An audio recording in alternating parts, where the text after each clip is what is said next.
Gagawin natin po ngayon ay turong saging na may apple at langka. Ito ang ating mga gagamitin. Saging, langka, apple, pulang asukal, at ito po ay ang aking pandikit. Ito ay ordinaryong harina lang na tinunaw ko sa malamig na tubig. At ang gagamitin po natin ay maliit na wrapper. Ito ay nabibili sa grocery, itong wrapper na to. Ngayon, dahil sa maliit ang ating pambalot, ang ginawa ko sa saging ay hinati ko ng 4 na parte. Ayan, ganyan ho.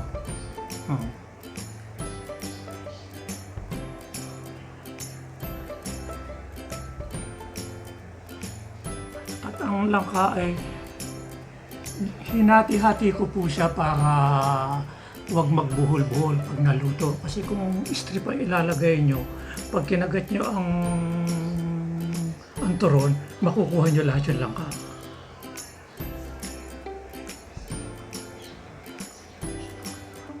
Nga pala, i-dip nyo muna sa asukal na ganyan. Damihan nyo lang.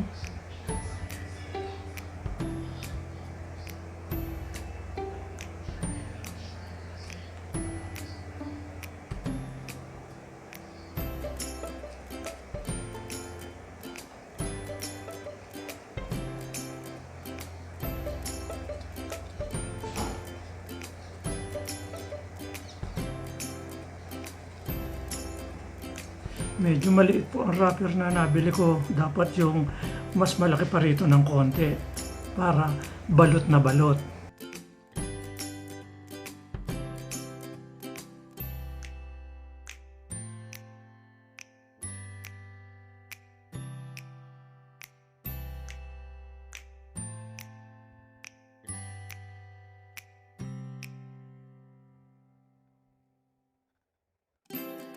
Yan ako.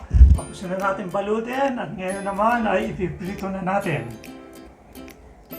Katulad ng una ko nang nasabi, kung kukunti rin lang ang inyong lulutuin, sa maliit nyo na lang ito ilagay para hindi masyado aksaya sa mantika.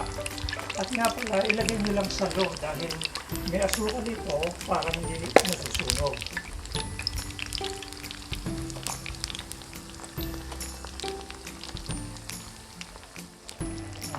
Dahil sa kakaunti lang ang mantika natin, hindi lubog sa mantika, ito dapat binabalik nyo. Tapos amin nyo na, pag pantay na ang luto magkabila na halos ganyan na, pwede rin yan.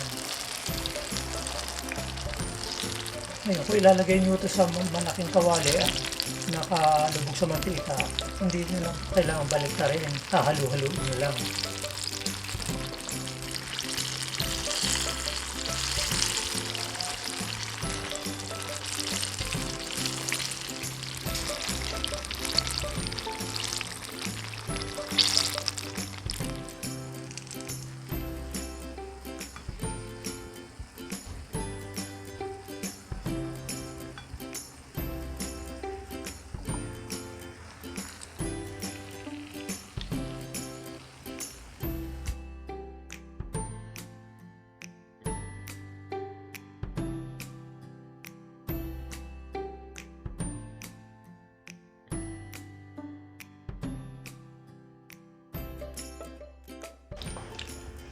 Katulad ng una ko nang nasabi.